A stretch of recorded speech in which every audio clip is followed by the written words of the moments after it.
वो ज्यादा energy release करेगा, उसी की इलेक्ट्रॉन एफिनिटी भी ज्यादा होगी ना। अगर कोई पूछे इलेक्ट्रॉन एफिनिटी, तो इलेक्ट्रॉन एफिनिटी का ऐसा कुछ मतलब नहीं होता, सिर्फ आप समझ सकते हो electron affinity means affection for electron,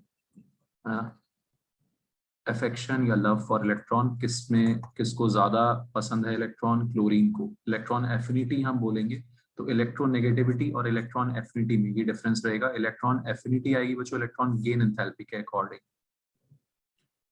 understood everyone, ठीक है। तो ClFbRI सेम हो जाएगा इलेक्ट्रॉन एफिनिटी का ऑर्डर जो इलेक्ट्रॉन गेन एंथैल्पी का, जहां पे एनर्जी ज्यादा रिलीज हो रही है, जो ज्यादा स्टेबल हो रहा है इलेक्ट्रॉन आने पर, उसका इलेक्ट्रॉन एफिनिटी क्या होगा, ज्यादा होगा। अंडरस्टूड।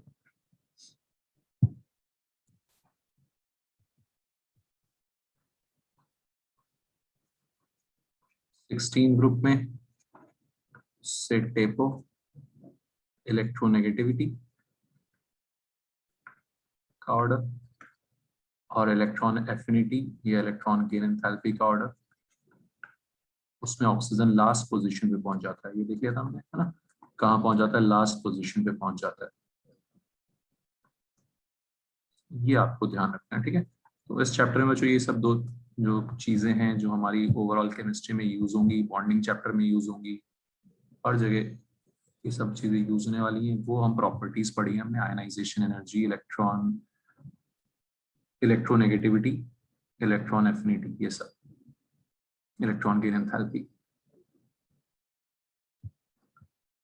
एक दो और इम्पोर्टेंट चीजें बस, फिर हम इस चैप्टर को खत्म करेंगे आज प्रोबेबली।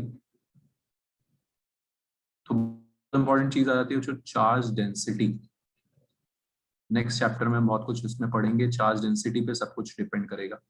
सब कुछ किस पे डिपेंड करेगा, चार्ज डेंसिटी पे। चार्ज डेंसिटी क्या होती है, कैटायन एनायन जो भी होते हैं, है ना, उनके ऊपर जो भी चार्ज होता है वो अपना पूरा स्फीयर, है ना, कैटायंस एनायंस स्फेरिकल शेप के होते हैं, बॉल जैसे, है ना, तो स्फेरिकल शेप के होते हैं, वो पूरा चार्ज उनके ऊपर डिस्ट्रीब्यूटेड होता है एक तरह से, ठीक है। तो चार्ज उनके ऊपर डिस्ट्रीब्यूटेड होता है, समझ में आ रही बात। तो charge density is basically charge upon surface area, charge upon surface area या चार्ज बाय साइज, आप समझो सीधे सीधे चार्ज बाय साइज। समझ आ रहा है बच्चों, ठीक है।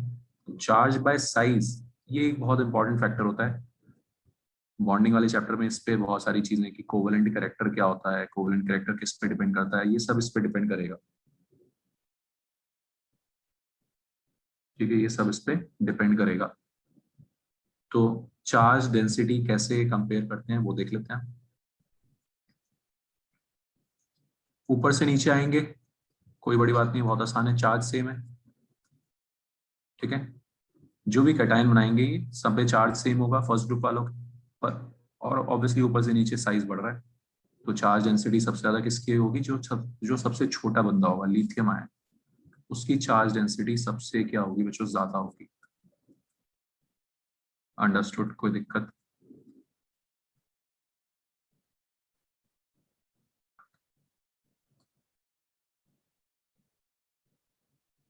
ठीक है, चार्ज डेंसिटी उसकी सबसे ज्यादा होगी।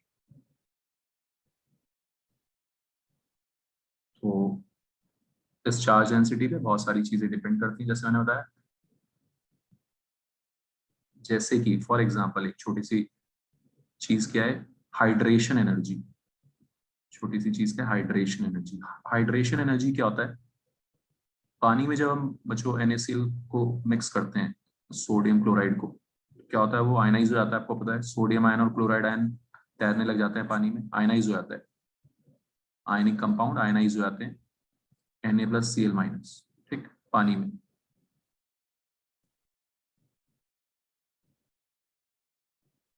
तो अब आप ये सब पढ़ने वाले धीरे धीरे, सोडियम आयन की बॉडी पे आके वाटर मॉलिक्यूल्स चिपक जाएंगे, वाटर मॉलिक्यूल्स सोडियम की बॉडी पे आके चिपक जाएंगे। क्यों चिपक जाएंगे, क्योंकि water is a polar solvent, आपने सुना भी होगा water is a polar solvent. मैंने आपको बताया भी था कि भाई इलेक्ट्रोनेगेटिव है ऑक्सीजन, ऑक्सीजन इलेक्ट्रोनेगेटिव है तो उसके ऊपर पार्शियल नेगेटिव चार्ज आ जाएगा। समझ में आ रहा है बच्चों सबको, ठीक। सोडियम की बॉडी पे आके बहुत सारे पानी के मॉलिक्यूल्स चिपक जाएंगे ऑक्सीजन वाली साइड से, नेगेटिव वाली साइड से आके। अंडरस्टूड है ना? अट्रैक्शन होगी, अट्रैक्शन होगी तो एनर्जी रिलीज होगी, अट्रैक्शन होगी तो क्या होगी, एनर्जी रिलीज होगी। तो इसको बोलते हैं हाइड्रेशन, पानी का आके चिपक जाना, पानी का कैटायन एनायन की सरफेस पे आके चिपक जाना, क्या बोलते हैं इसको, हाइड्रेशन। समझ में आ रहा है सबको? ठीक, नया कॉन्सेप्ट है। ठीक है, तो जब हम पानी में आयंस डिसॉल्व करते हैं, मतलब कोई भी सॉल्ट डिसॉल्व करते हैं, वो आयंस में ब्रेक हो जाता है। ठीक है, और आयंस में ब्रेक होके वो स्टेबलाइज हो जाता है। स्टेबलाइज क्यों हो जाते हैं आयंस? क्योंकि उनकी बॉडी पे आके वाटर मॉलिक्यूल्स चिपक जाते हैं। Understood everyone? ठीक है, इसको सर कुछ बोल रहे हो? सर एक बार इसको ऊपर लेके जाना सर। अच्छा अच्छा, ऊपर ले यार, कुछ नहीं लिखा, बस चार्ज डेंसिटी लिखा है।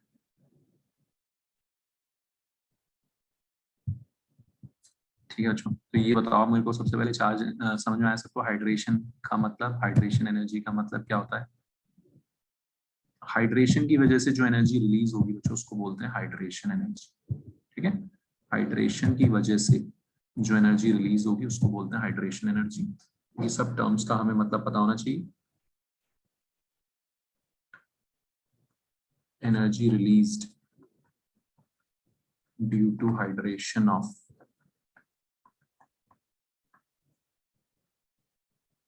आयन इन एक्वस मीडियम, पानी में, इज कॉल्ड हाइड्रेशन एनर्जी।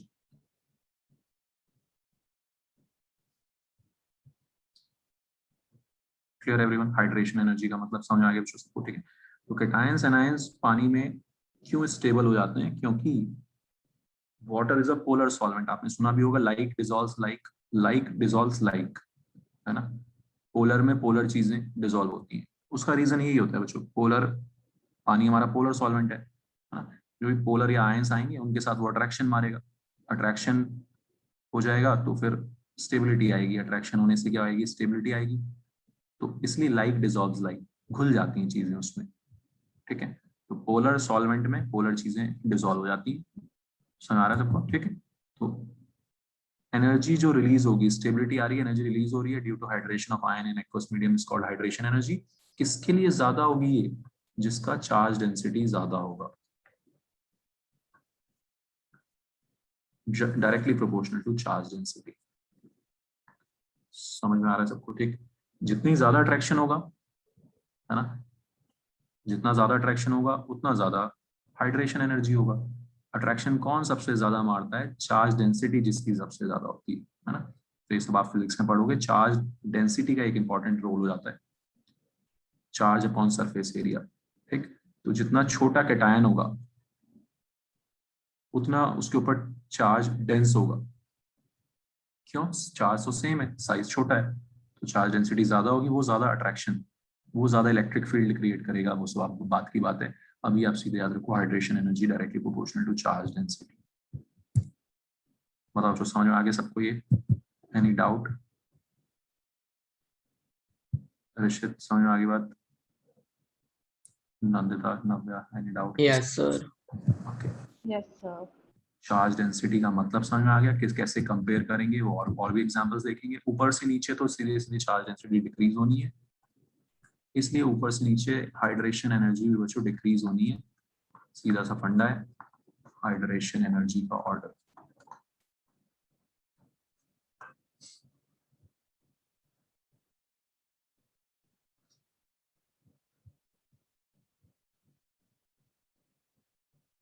ठीक है, सेकंड ग्रुप में भी यही चीज आएगी, beryllium, magnesium, calcium, barium. Charge same, size या सरफेस एरिया ऊपर से नीचे बढ़ता जाता है, इसलिए चार्ज अपॉन साइज घटता जाएगा। चार्ज डेंसिटी घट रही है तो हाइड्रेशन एनर्जी भी कम होगी। लेफ्ट टू राइट अगर हम आएंगे सोडियम मैग्नीशियम उठा लेते हैं, सोडियम मैग्नीशियम एल्यूमिनियम, किसकी होगी चार्ज डेंसिटी ज्यादा?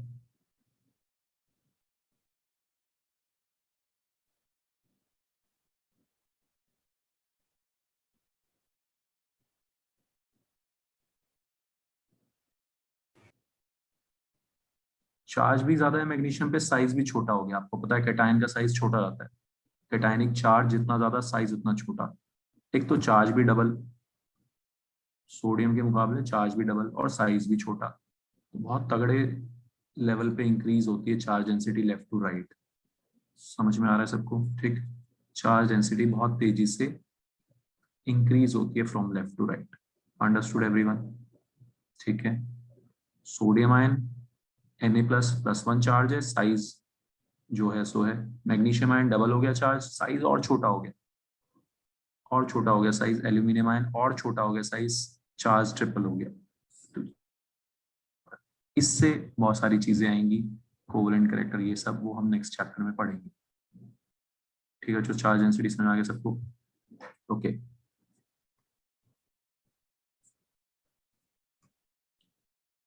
चार्ज डेंसिटी से ही एक्सप्लेन होता है एक बहुत important concept, diagonal relationship. S block में पढ़ेंगे हम डायगोनल रिलेशनशिप, आपने पहले भी सुना होगा।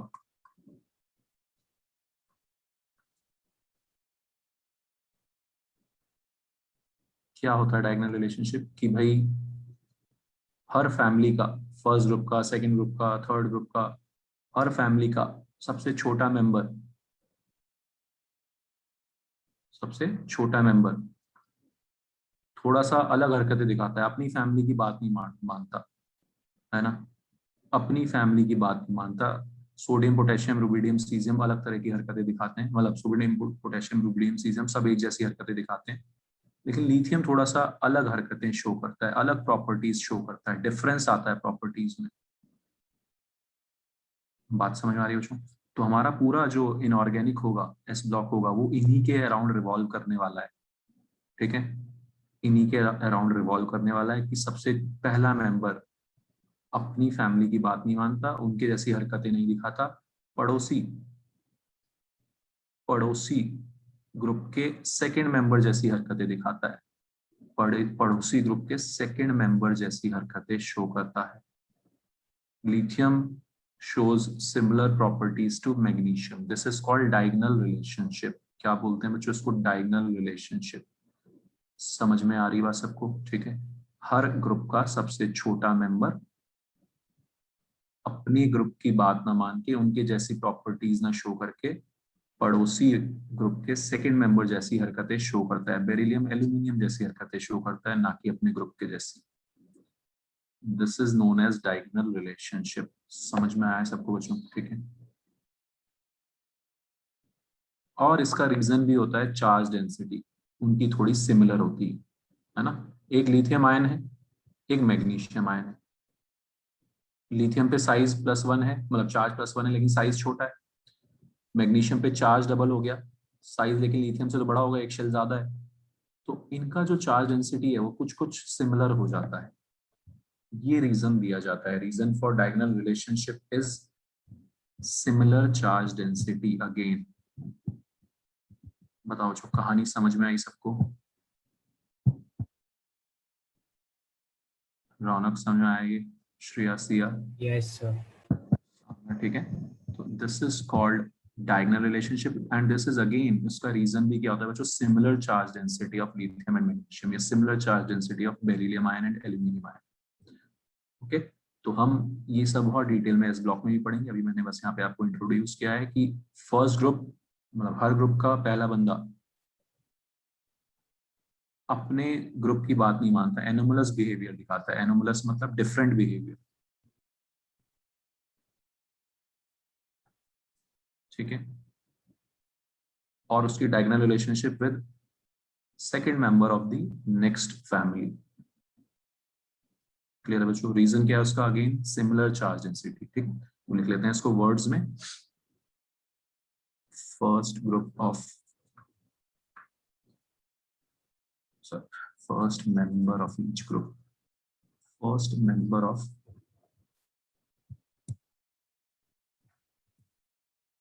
each group shows different properties than the rest of the group members.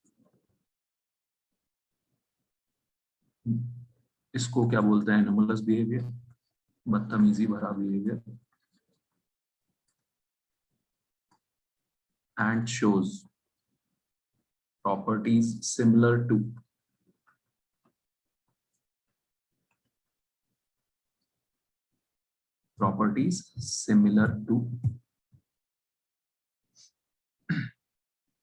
second member of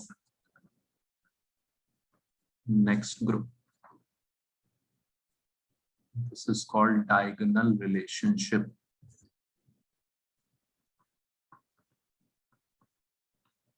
Clear है बच्चों? The reason for diagonal relationship is, school में ये सब theoretical points हमें बताने हैं, is similar charge density of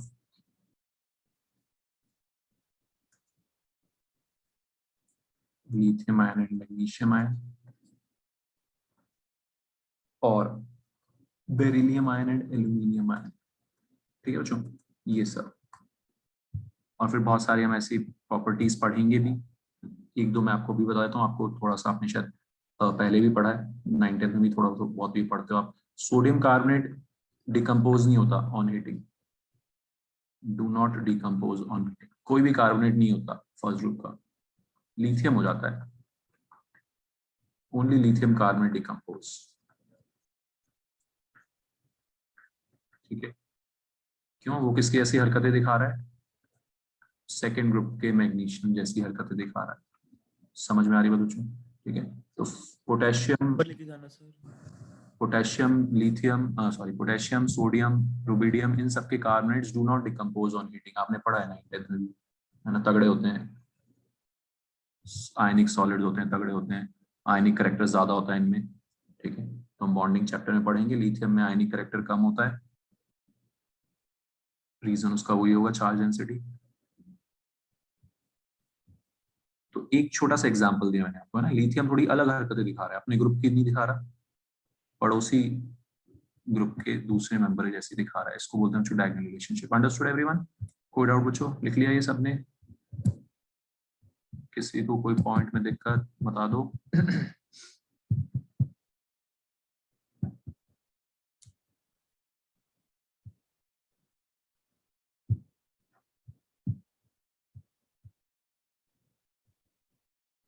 sir वो Al+3 नहीं होएगा? हाँ, Al+3 बिल्कुल सही बोल रहे हो आप.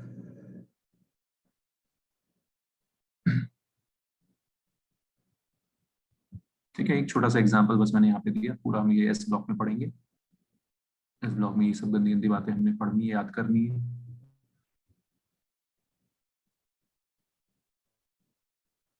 एक बेरिलियम और एल्यूमिनियम का भी एग्जांपल दे देते हैं.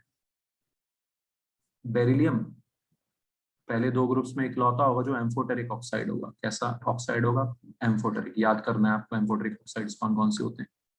ठीक है, तो beryllium oxide is an amphoteric oxide unlike others. बाकी सारे कैसे हैं? बेसिक है.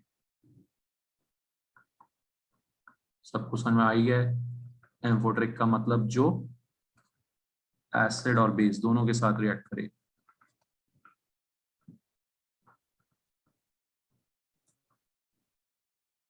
ये सारे बेसिक ऑक्साइड्स हैं.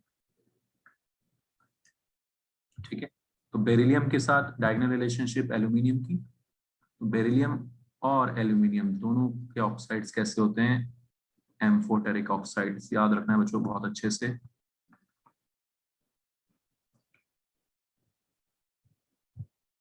समझ में आ रहा है सबको? यहीं पे मैं आपको एक चीज और बता देता हूँ, क्योंकि आपने पढ़ा है ये 10th में. आपने एल्यूमिनियम ऑक्साइड की रिएक्शंस पढ़ी हैं, दोनों के साथ रिएक्ट करता है. HCl के साथ भी और NaOH के साथ भी. बताओ, पढ़िए ना. सोडियम एल्यूमिनेट बनाते थे, NaAlO2, अजीब सा कंपाउंड बनाते थे, है ना? NaAlO2 याद है बच्चों सबको? ठीक. तो दोनों के साथ रिएक्ट कर रहा है एल्यूमिनियम, HCl के साथ भी और NaOH के साथ भी। यहाँ पे तो AlCl3 बनेगा ही, ठीक है। ये हो गया बैलेंस, मजे में।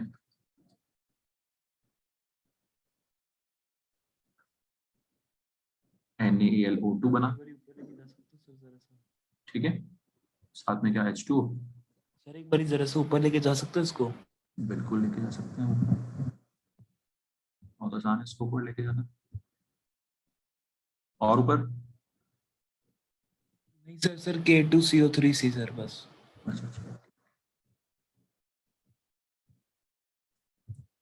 हाँ जी बच्चों, बताओ समझ में आ रहा है सबको? इन्फोट्रिक का मतलब कि दोनों के साथ रिएक्ट कर सकते हैं, एसिड के साथ भी और बेस के साथ भी। ऐसे होते हैं हमारे एम्फोट्रिक ऑक्साइड्स। बेसिक ऑक्साइड सिर्फ किसके साथ रिएक्ट करेंगे, एसिड के साथ। एसिडिक ऑक्साइड सिर्फ किसके साथ रिएक्ट करेंगे, बेस के साथ। ऑलराइट, और न्यूट्रल किसी के साथ नहीं रिएक्ट करेंगे, ना एसिड के साथ ना बेस के साथ, ठीक है। तो aluminium oxide and beryllium oxide, और साथ में एक जिंक भी है ना, ये तो तीन याद ही रखने होते हैं अच्छे से, एम्फोट्रिक ऑक्साइड होते हैं तीनों। बट बेरिलियम एल्यूमिनियम तो आपको डायगोनल रिलेशनशिप से ही याद रखना है। क्लियर है बच्चों? रिएक्शन लिखो, खुद से बैलेंस करो, ट्राई करो। बेरिलियम ऑक्साइड की दोनों के साथ सिमिलर कंपाउंड्स बनेंगे, बनाओ।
ठीक है, तो BeCl2,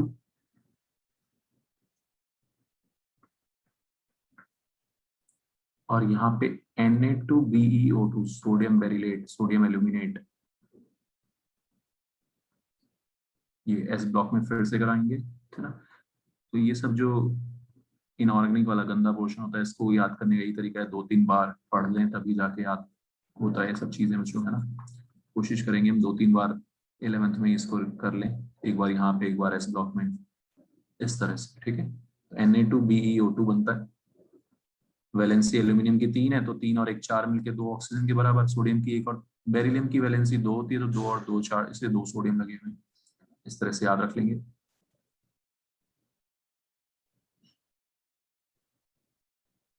अंडरस्टूड। तो एक एक एग्जांपल हमने देखा कि डायगोनल रिलेशनशिप का मतलब क्या है, अपने ग्रुप जैसी हरकतें नहीं दिखा रहे, दूसरे, है ना, दूसरे ग्रुप के सेकंड मेंबर जैसी हरकतें दिखा रहे हैं। ऑल दीज प्रॉपर्टीज, रिएक्ट कैसे करता है, कैसी हरकतें शो कर रहा है, ये सब बच्चों चार्ज डेंसिटी पे डिपेंड करता है। तो बहुत इंपॉर्टेंट फैक्टर, बहुत इंपॉर्टेंट प्रॉपर्टी हो जाएगी हमारी चार्ज डेंसिटी, ठीक है।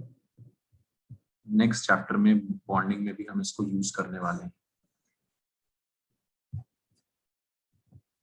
Clear everyone? तो ये सारी प्रॉपर्टीज बस यहाँ पे हैं अभी जो हमें ध्यान रखनी है।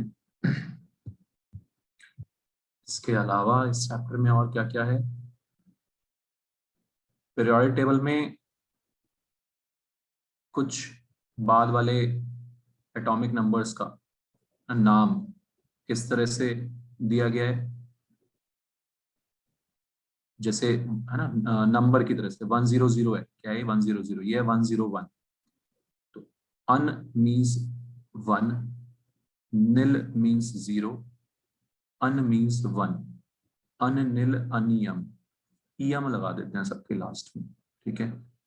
तो ये पूरा तरीका लगाया था इन लोगों ने पीरियोडिक टेबल जब बनाई, जब एलिमेंट्स डिस्कवर नहीं हुए थे, उससे पहले ही।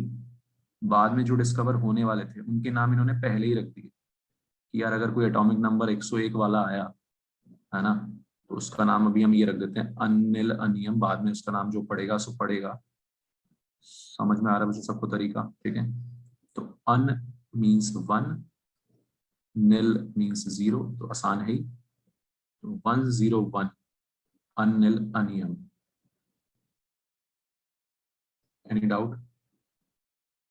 100 un nil nilium, nil nil, ठीक है। 100 तरीका है, स्टाइल है इनका, क्या करेंगे ना। तो इनके स्टाइल से हमने ये करना है अन निल बायम, ठीक है। तो एनसीईआरटी में ये चीज दे रखी है। 3 के लिए ट्रायम। समझ में आ रही बात सब सोचो, ठीक है। तो ये थोड़ा सा हम देख लेते हैं क्योंकि ये सब स्कूल वालों के फेवरेट क्वेश्चंस हैं। ये सब चीजें स्कूल्स में पूछी जाती हैं कि भाई बताओ 105 या 112 का नाम क्या होगा। तो उसमें आपको कोई कंफ्यूजन नहीं होना चाहिए, बहुत आसानी से आप ये सब कर सकते हो।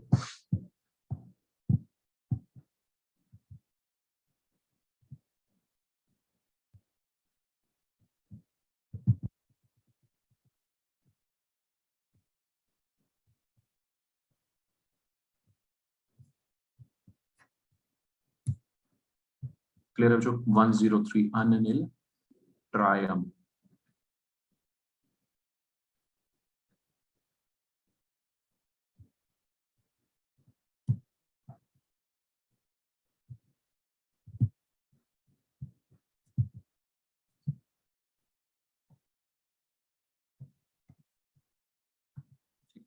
ये आपको क्लियर होना चाहिए कि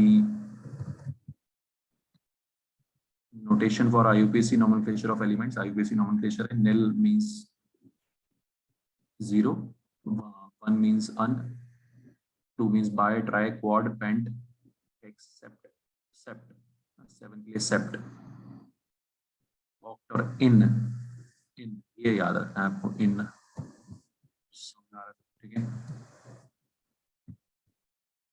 सिंबल भी बना रखे हैं UNU, अन निल अनियम, अन निल बायम।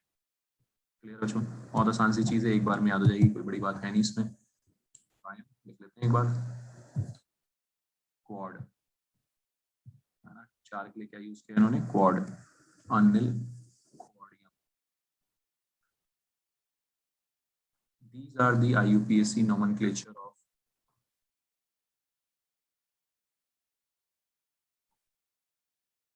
Undiscovered element. जब तक जो डिस्कवर भी नहीं होते उनके लिए उस टाइम पे इन्होंने नेमिंग कर दिया था।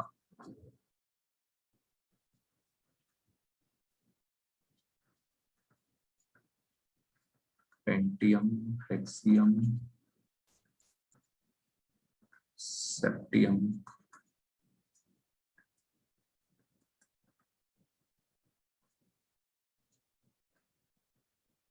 ऑक्ट,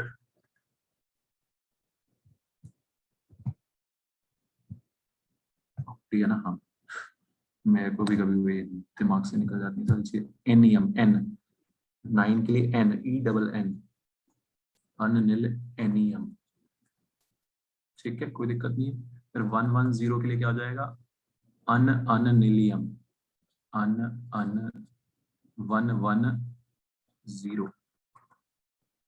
111 अन अन अन, ठीक है जो खेल लोगे ऐसे, कोई दिक्कत नहीं किसी को।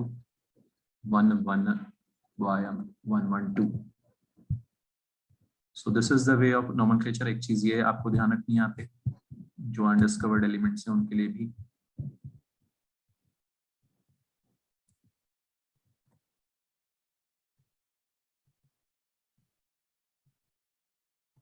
और कुछ जो इस चैप्टर में हमारा वो भी देख लेते हैं। हाँ एक वो लोथर मेयर कर्व्स। एक और डिस्ट्रीब्यूशन, एक और जैसे तरीका था, लोथर मेयर ने कुछ कर्व्स बनाए। लोथर मेयर ने जो कर्व्स बनाए उसमें उसने एटॉमिक नंबर और वॉल्यूम या साइज को, एटॉमिक नंबर के साथ साथ किसको प्लॉट किया था, साइज को, ठीक है। और साइज का जो देख लेते हैं उसके बाद बनाते हैं इसको, लोथर मेयर कर्व्स।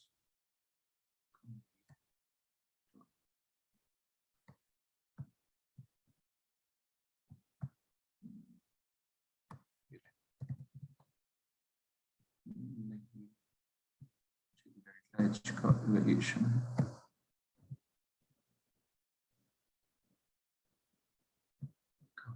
पढ़ दी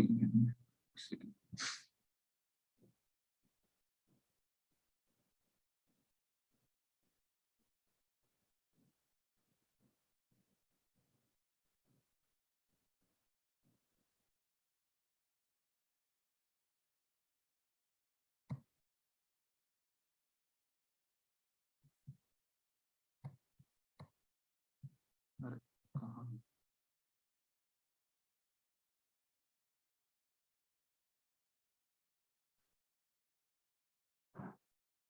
सेट में दिए होने चाहिए, तो बना लेंगे खुद से।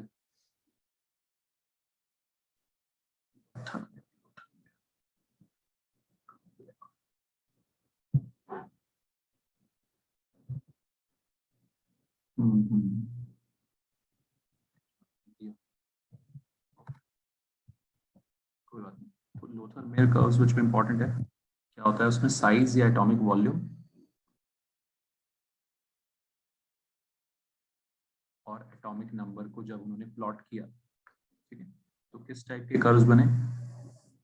सब में जो पीक्स पीक्स ऑक्यूपाई करेंगे, वो हमारे पीक्स कौन ऑक्यूपाई करेंगे हर पीरियड में, एल्कली मेटल्स, है ना, क्योंकि सबसे ज्यादा उनका साइज होता है, फिर धीरे धीरे साइज कम होता जाता है, कम होता जाता है, कम होता जाता है, हेलोजन्स तक कम होता है। सॉरी, ठीक है, कहां तक कम होता है, हेलोजन्स तक। फिर नोबल गैस थोड़ा सा ज्यादा होता है, आपको पता है, और फिर एकदम से पीक आ जाएगा, ठीक है। तो जैसे लिथियम है, फिर beryllium, boron, carbon, nitrogen, oxygen, least कौन आएंगे हमारे, सॉरी हेलोजन्स, फ्लोरीन आया। फिर ऊपर जाते हुए हमारा नोबल गैस आएगा, समझ में आ रहा है सबको, size left to right decrease करता है, करता आ रहा है, करता आ रहा है, फिर थोड़ा सा फ्लोरीन के बाद नोबल गैस का साइज थोड़ा ज्यादा आएगा, और फिर सोडियम अपना पूरा ऊपर चला जाएगा पीक पे, फिर से decrease decrease decrease, magnesium, aluminium, silicon, समझ में आ रही बात बच्चों सबको, ठीक। Magnesium, aluminium, silicon, phosphorus, sulphur, chlorine का सबसे नीचे साइज, ऊपर जाते हुए आर्गन, और फिर से टॉप पे पहुंच जाएगा हमारा पोटेशियम। इस टाइप के कुछ होते हैं लोथर मेयर कर्व्स। तो इस पे क्वेश्चन पूछा जाता है सिंपल सा, कि पीक्स कौन ऑक्यूपाई करते हैं लोथर मेयर कर्व्स पे, और नीचे सबसे नीचे कौन होते हैं, हेलोजन्स होते हैं। समझ में आगे बात बच्चों सबको, ठीक। तो लोथर मेयर कर्व्स में it is a plot of atomic volume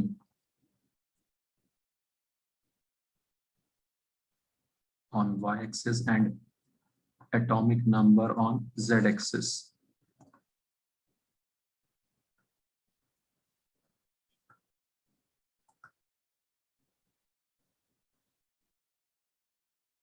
ठीक है, तो in these curves peaks are occupied by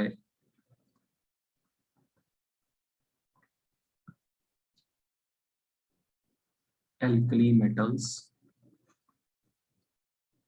while halogens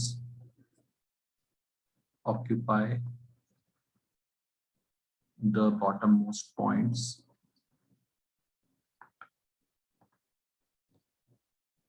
clear है बच्चों सबको, लोथर मेयर कर्व्स भी, ठीक है। तो लोथर मेयर कर्व्स हो गया, ये आपका नॉमेनक्लेचर हो गया, ये सब चीजें हमें यहाँ पे आइडिया होना चाहिए।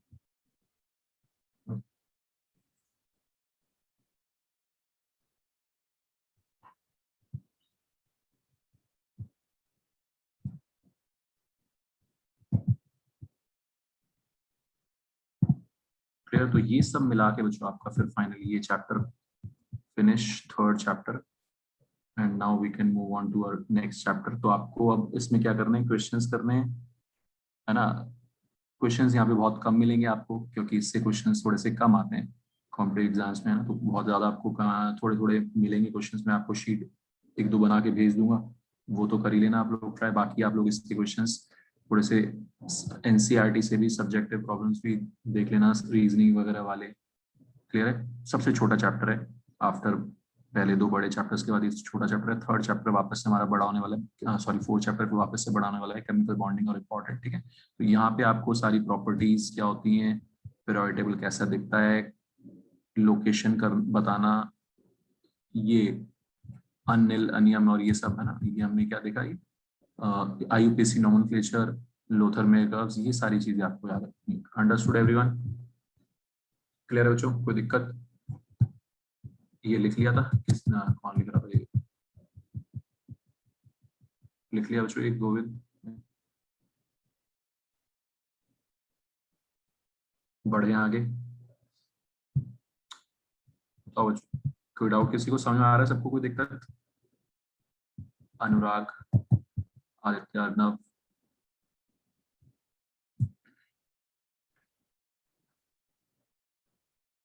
नेक्स्ट है हमारा very important chapter chemical bonding. Inorganic के कुछ इंपॉर्टेंट चैप्टर्स में से, मोस्ट इंपॉर्टेंट चैप्टर्स में से है केमिकल बॉन्डिंग, जिसकी सबसे ज्यादा वेटेज रहती है इनऑर्गेनिक में, उसमें से एक है केमिकल बॉन्डिंग। ठीक है, और कुछ कुछ जो थोड़े बहुत लॉजिकल चैप्टर्स हैं उनमें से एक है केमिकल बॉन्डिंग। यहाँ पे बहुत सारी चीजें, बहुत सारे नए नए तरह के बॉन्ड बनाना, बॉन्ड और ये वो पता नहीं क्या क्या पढ़ने वाले हैं, पैक बॉन्ड बनाना बॉन्ड और पता नहीं क्या क्या पढ़ने वाले हैं। ठीक है, क्लियर है बच्चों? तो केमिकल बॉन्डिंग स्टार्ट करते हैं। केमिकल बॉन्डिंग की भी वही स्टोरी है यार, कि पहले कोई थ्योरी दी, लुईस ने थ्योरी दी कि भाई ऑक्टेट कंप्लीट करने के लिए बॉन्डिंग होती है ना। आपने 9th में यही पढ़ा है कि ऑक्टेट कंप्लीट करने के लिए बॉन्डिंग होती है। ठीक, लेकिन फिर बहुत सारे लुईस ऑक्टेट रूल के बहुत सारे एक्सेप्शंस मिलने लगे, है ना। क्या मिलने लगे? एक्सेप्शंस। समझ में आ रही बात सबको? ठीक है, बिना ऑक्टेट कंप्लीट किए भी बॉन्ड कंपाउंड एग्जिस्ट कर रहा है। ठीक है, एक्सपेंशन ऑफ ऑक्टेट हो रहा है, 8 से ज्यादा इलेक्ट्रॉन्स आ रहे हैं, तो बहुत सारे एक्सेप्शंस मिलने लगे। तो फिर लुईस ऑक्टेट रूल को थोड़ा सा हटा के नॉर्मल एक थ्योरी दी गई, है ना। हालांकि लुईस ऑक्टेट रूल को हम बहुत इज्जत देते हैं, है ना, हमारे लेवल पे हम बहुत ज्यादा इज्जत देते हैं ऑक्टेट रूल को। कहीं कुछ हद तक वो सही भी है, लेकिन छोटे ग्रुप्स, छोटे एटम्स तक वो सही है।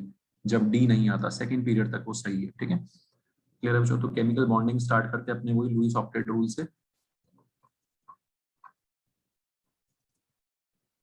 लुईस के हिसाब से bonding is done to complete the octet or complete the outermost shell, to completely fill the outermost shell.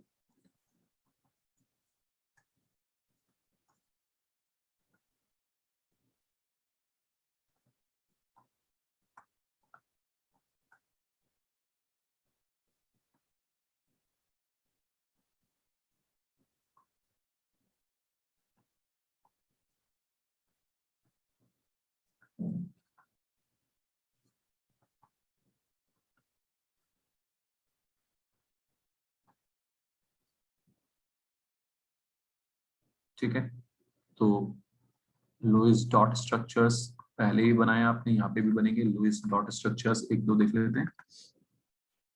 CH4 का आपने लुईस डॉट स्ट्रक्चर्स बनाए हैं कि भाई कार्बन के आउटर मोस्ट शेल में कितने इलेक्ट्रॉन्स होते हैं? 4। ये मैं थोड़ा सा जल्दी जल्दी बता रहा हूँ। ठीक है, कार्बन के आउटर मोस्ट शेल में कितने इलेक्ट्रॉन्स हैं? 4। ठीक, तो एक एक एच के साथ, एक एक इलेक्ट्रॉन एच के साथ इन्होंने शेयरिंग कर ली, है ना। एक एक एच के साथ इन्होंने शेयरिंग कर ली, एक एक एच के इलेक्ट्रॉन के साथ शेयरिंग हो गई। क्या हुआ? हाइड्रोजन का डुएट कंप्लीट हो गया। हाइड्रोजन अपना डुएट, उसके आउटर मोस्ट शेल में 2 इलेक्ट्रॉन आ सकते हैं, उसने अपना डुएट कंप्लीट कर लिया। और कार्बन ने अपना ऑक्टेट कंप्लीट कर लिया। ठीक है, लुईस डॉट स्ट्रक्चर में। ठीक है बच्चों, तो कभी भी लुईस आके पूछेगा भाई दिखाओ अपना ऑक्टेट कहाँ है, आपका ऑक्टेट कहाँ है, तो कार्बन ने दिखा दिया ये रहे मेरे 8 इलेक्ट्रॉन्स, है ना। हाइड्रोजन ने दिखा दिया ये रहे मेरे आउटरमोस्ट शेल पूरा हो गया, मेरा 2 इलेक्ट्रॉन्स ये रहे। इस तरह से दोनों ने लुईस के सामने, है ना, दिखा दिया, प्रूव कर दिया कि भाई हमारा ऑक्टेट, हमारा डुएट कंप्लीट है। ठीक है, ओके। अब इसमें इंपॉर्टेंट चीज क्या है बच्चों, एक shared pair of electron, shared pair of electron को बॉन्ड बोलते हैं। क्या बोलते हैं? शेयर्ड पेयर ऑफ इलेक्ट्रॉन को बॉन्ड पेयर, है ना। तो एक पेयर को एक बॉन्ड, सिंगल बॉन्ड, अंडरस्टूड। तो one bond is nothing but shared pair of electron.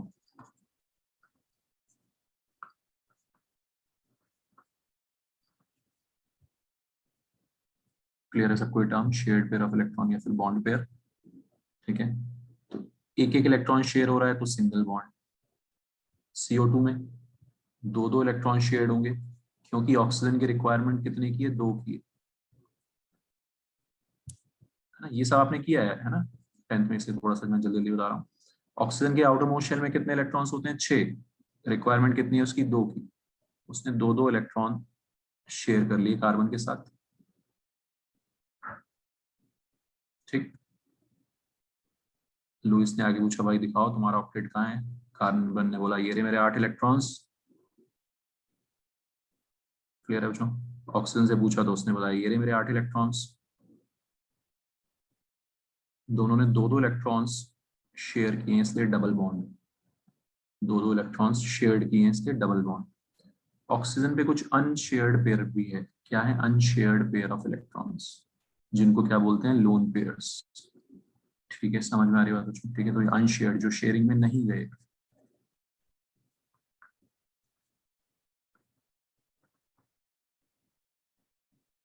और ये तो है हमारा शेयर्ड पेयर ऑफ इलेक्ट्रॉन यानी कि बॉन्ड पेयर। हाँ जी बच्चों, सबको समझ आ रही बात यहाँ तक? कोई दिक्कत परेशानी? ठीक है, आसान है, ये आपने किया भी है। लुईस डॉट स्ट्रक्चर्स इस तरह से बनाते हैं। लुईस डॉट स्ट्रक्चर्स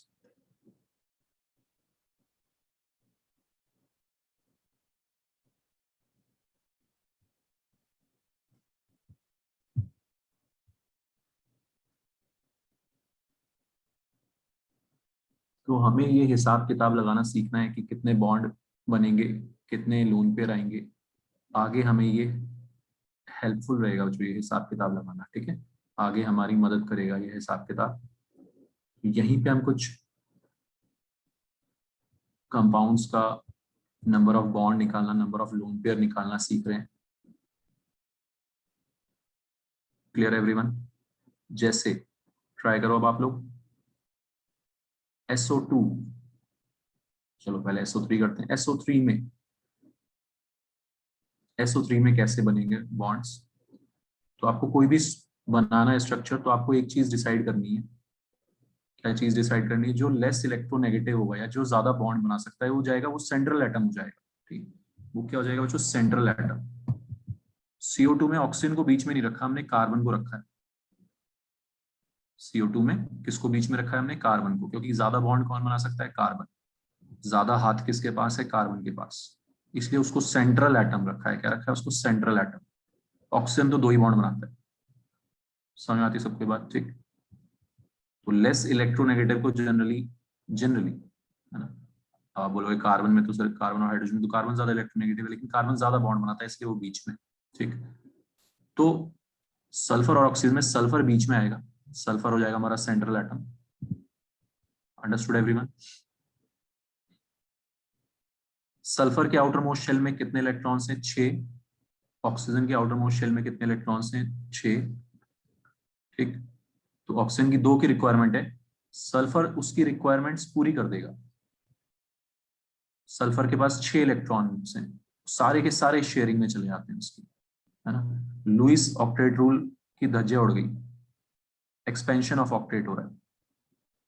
समझ में आ रहा है? तो कुछ ऐसे एग्जांपल्स को हम देखेंगे जिसमें लुईस ऑक्टेट रूल फॉलो नहीं हो रहा, उसमें आपको बॉन्ड कितने होंगे ये सब सोचना है। तो मैंने तरीका बताया आपको सीधे सीधे। सल्फर के पास कितने इलेक्ट्रॉन्स है बच्चों? 6। ऑक्सीजन की रिक्वायरमेंट कितने की है? 2 की। तीनों ऑक्सीजन को उसने 2 2 इलेक्ट्रॉन शेयरिंग में दे दिए, तीनों ऑक्सीजन के साथ डबल बॉन्ड्स बन गए। सल्फर के पास कितने लोन पेयर बचेंगे? 0। सल्फर के पास कितने लोन पेयर बचेंगे? 0, क्योंकि 6 के 6 इलेक्ट्रॉन उसके शेयरिंग में चले गए। बताओ समझ में आया सबको यहाँ तक? कोई दिक्कत?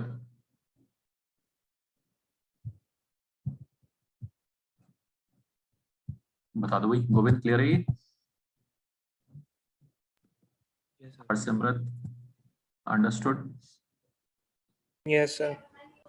ठीक है। रौनक, कार्तिक? Yes sir. तो कुछ ऐसे एग्जांपल्स जो अब हमने जिनके साथ डील करना है, जिसमें ऑक्टेट रूल फॉलो नहीं होता, उन पे भी हम ये सब हिसाब किताब लगाएंगे। ठीक है बच्चों? तो हमने बताया कि भाई 3 डबल बॉन्ड बनेंगे सल्फर के, और उसके उसके ऊपर लोन पेयर 0 हो जाएंगे। ऑक्सीजन के अपने 2-2 बनेंगे। तो आप सारा हिसाब किताब लगाओगे और बताओगे मुझे निकाल के कि किसके कितने लोन पेयर बन रहे हैं, किसके कितने बॉन्ड पेयर बन रहे हैं। ये हिसाब किताब लगाना हम सीख रहे हैं। Understood everyone? SO2 के लिए ट्राई करो खुद से।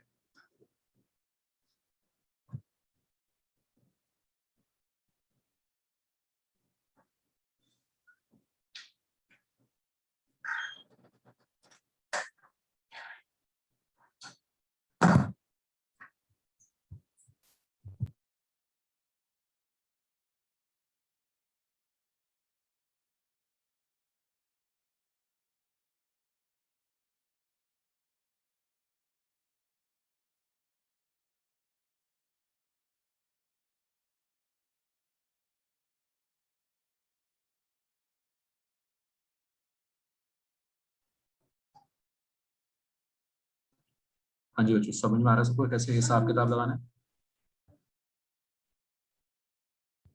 SO2, SO2 में वही सल्फर के पास 6 इलेक्ट्रॉन्स दे सकता है ऑक्सीजन को 2-2 इलेक्ट्रॉन। अब आपको हिसाब किताब लगाना है सही से। ठीक है? तो 2 डबल बॉन्ड आ गए बच्चों, 2 डबल बॉन्ड आ गए सल्फर के ऑक्सीजन के साथ। और सल्फर के पास कितने इलेक्ट्रॉन्स बचे हैं? 4 चले गए शेयरिंग में, 1 बचा है ना, मतलब 2 बचे हैं ना, 2 का मतलब 1 लोन पेयर। तो सल्फर के 2 लोन पेयर आ रहे हैं, ऑक्सीजन पे 2 लोन पेयर, 2-2 लोन पेयर आ रहे हैं। समझ आ रहा है सबको? ये हिसाब किताब आपको लगाना सीखना है। उसके लिए बस आपको ये पता होना चाहिए कि भाई आउटर मोस्ट शेल में 6 इलेक्ट्रॉन है सल्फर के और 6 ही है ऑक्सीजन के पास। ऑक्सीजन का ऑक्टेट कंप्लीट हो गया 2-2 इलेक्ट्रॉन की शेयरिंग से। सल्फर ने दोनों को 2-2, सल्फर का तो खैर एक्सपेंशन हो रहा है ऑक्टेट का, 8 से ज्यादा आ रहे हैं ना, वो सब हम बाद में देखेंगे। Expansion of octet, exceptions to octet rule. अभी हम हिसाब किताब लगाना सीख रहे हैं। Understood everyone? SF6 सोचो।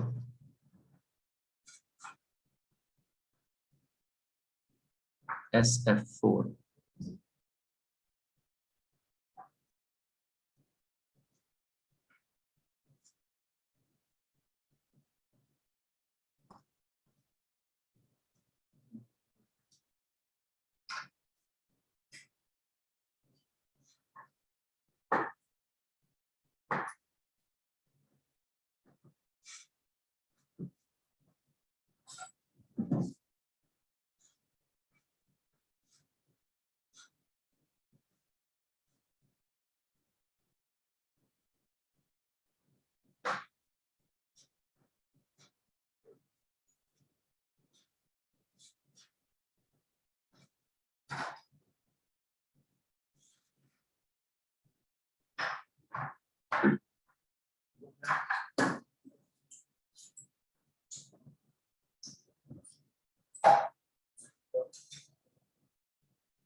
हाँ जी बच्चों, समझ में आ रहा है सबको क्या करना है? ठीक है? तो हम ये सब बच्चों क्यों सीख रहे हैं, ताकि इस चैप्टर में ना दो तरीके होते हैं, तो रट लो स्ट्रक्चर वगैरह, रट लो, याद कर लो, वो थोड़ा सा मुश्किल काम होता है रटना, मुझसे तो होता नहीं है, तो हम लॉजिकल तरीका से देखेंगे ना, तो ये उस तरीके को सीखने के लिए आपको ये आना चाहिए हिसाब किताब लगाना, ठीक है, सब लोगों को। बहुत सिंपल हिसाब किताब है, सल्फर के बाहर 6 इलेक्ट्रॉन, 6 के 6 बॉन्डिंग में चले गए तो 6 बॉन्ड बनेंगे यहाँ पे, फिर हम बाद में इसका स्ट्रक्चर भी बनाएंगे। 6 बॉन्ड बन गए फ्लोरीन के साथ। सल्फर के पास कितने लोन पेयर बचे, 0, है ना, सल्फर के पास 0 लोन पेयर बचे, फ्लोरीन के 3-3 लोन पेयर आएंगे सब पे, क्योंकि फ्लोरीन के पास कितने इलेक्ट्रॉन्स है, 7, 7 में से एक शेयरिंग में गया, समझ में आ रहा है बच्चों, शेयरिंग में गया एक, बचे 6, 6 यानी कि 3-3 लोन पेयर हर एक फ्लोरीन पे। अंडरस्टूड?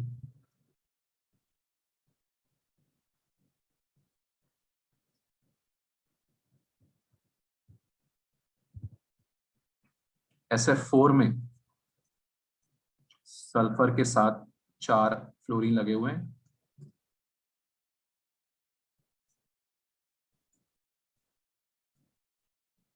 तो 4 फ्लोरीन के साथ बॉन्डिंग करने के बाद एक लोन पेयर बचेगा सल्फर पर, क्या बचेगा, लोन पेयर।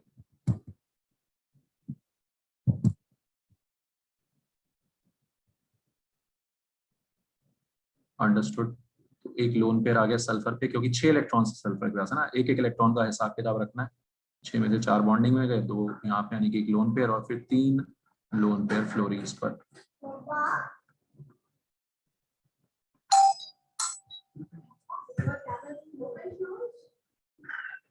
दिव्या, आपसे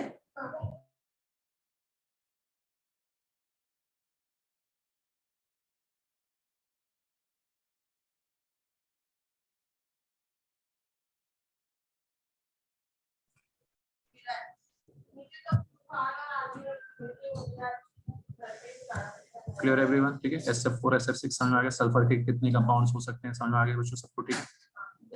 ओके, और देखते हैं, अब बनाओ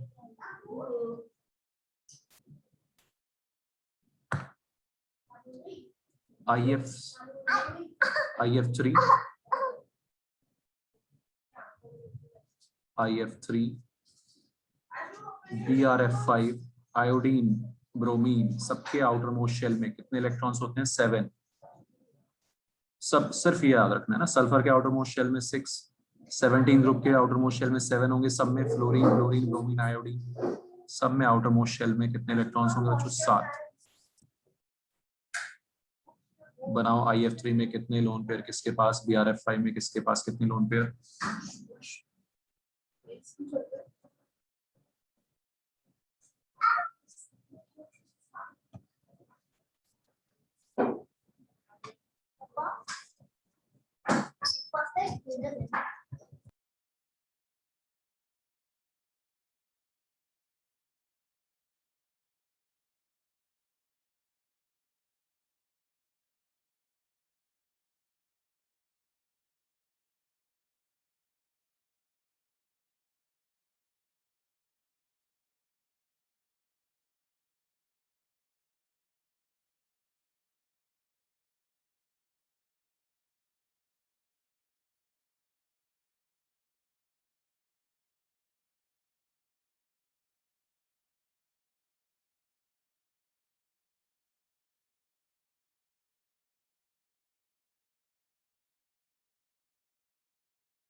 कुछ समझ आ रहा है सबको? कोई दिक्कत किसी को?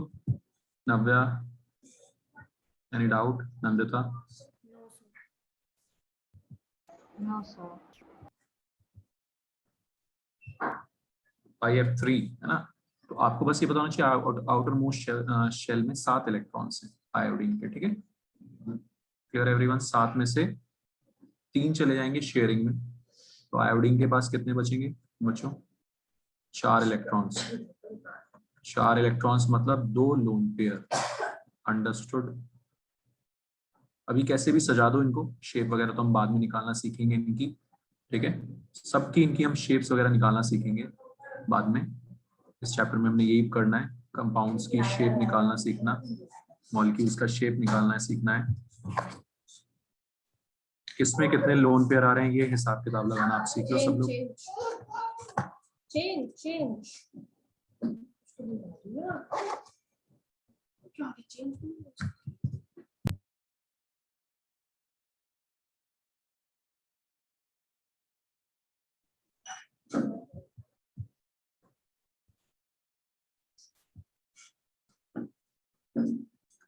ठीक है, तो आयोडीन पे 2 लोन पेयर कैसे है समझ में आ गया? तो 7 इलेक्ट्रॉन में से 3 शेयरिंग में गए, बचे 4।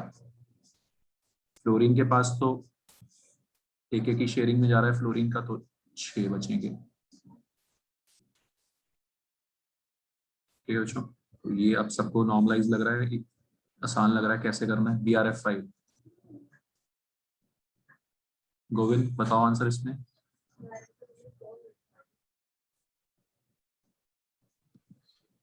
सर एक बी आर होगा सर। 7 इलेक्ट्रॉन्स है ब्रोमीन के, सर और 5 सर वो एफ के होंगे सर।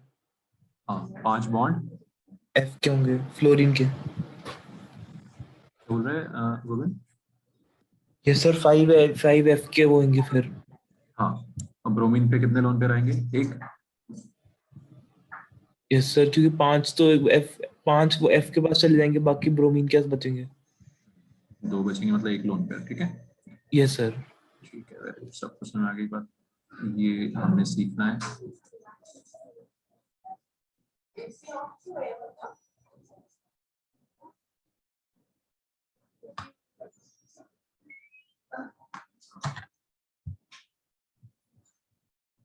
तो ये सारे बड़े बड़े से कंपाउंड्स हमने बनाने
हेलो एवरीवन। तो है ना, ये BRF5 का भी हो गया। तो लास्ट अब देखो, आपने पढ़ा था नोबल गैसेस नहीं है ना, कंपाउंड फॉर्म नहीं करते, बट जिनॉन के कंपाउंड्स हैव बीन ऑब्जर्व्ड। ठीक है, कंपाउंड्स देखे गए जिनॉन के। HCF4 जिनॉन के, जिनॉन क्या है, नोबल गैस है।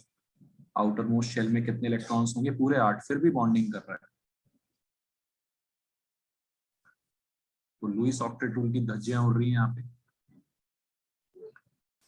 समझ में आ रही बात बच्चों सबको? ठीक, तो जिनॉन के भी कुछ कंपाउंड्स देखे गए, उनका भी हम स्ट्रक्चर वगैरह हमने पढ़ना है। तो HCF4, HCOF4 और HCO2F2। ठीक है, इन तीनों का आपको वही lone pair structure, lone pair bond pair देखने हैं। ठीक है, ये बच्चों आपका होमवर्क, क्योंकि लाइट जा रही है अभी, शायद फिर से जा सकती है, तो अभी हम इसको नेक्स्ट क्लास में पढ़ेंगे। ये आपको बना के आप नेक्स्ट क्लास में बताओगे मेरे को कितने बॉन्ड पेयर कितने लोन पेयर। बताओ सबको समझ में आ गया? ये बॉन्ड्स और लोन पेयर निकालना, सेम हिसाब किताब लगाना है आपने कि आउटर मोस्ट शेल में 8 इलेक्ट्रॉन से। एक कर लेते हैं HCF4 वाला। ठीक है, आसान सा है। 4 बॉन्ड, फ्लोरीन की 1-1 की रिक्वायरमेंट है, ऑक्सीजन की 2 की रिक्वायरमेंट होगी। 1-1 गया यहाँ पे शेयरिंग में, जिनॉन के 4 इलेक्ट्रॉन्स शेयरिंग में चले गए 8 में से, बच्चे 4 मतलब 2 लोन पेयर। Understood everyone? अब फ्लोरीन पे वही 3-3 लोन पेयर्स आ जाएंगे। इस तरह से ये इसी मेथड से हम शेप वगैरह निकालेंगे इनका बाद में। आपको इस पे अच्छे से हिसाब किताब लगाना सीख लेना। बहुत आसान सी चीज है, एकदम लॉजिकल चीज है, कोई दिक्कत नहीं होनी चाहिए इसमें। Clear everyone? ठीक है, will continue in next class. ये आप दोनों का HCOF4 और HCO2F2 का बना के नेक्स्ट क्लास तक इतना रिवाइज कर लेना। Okay, bye everyone.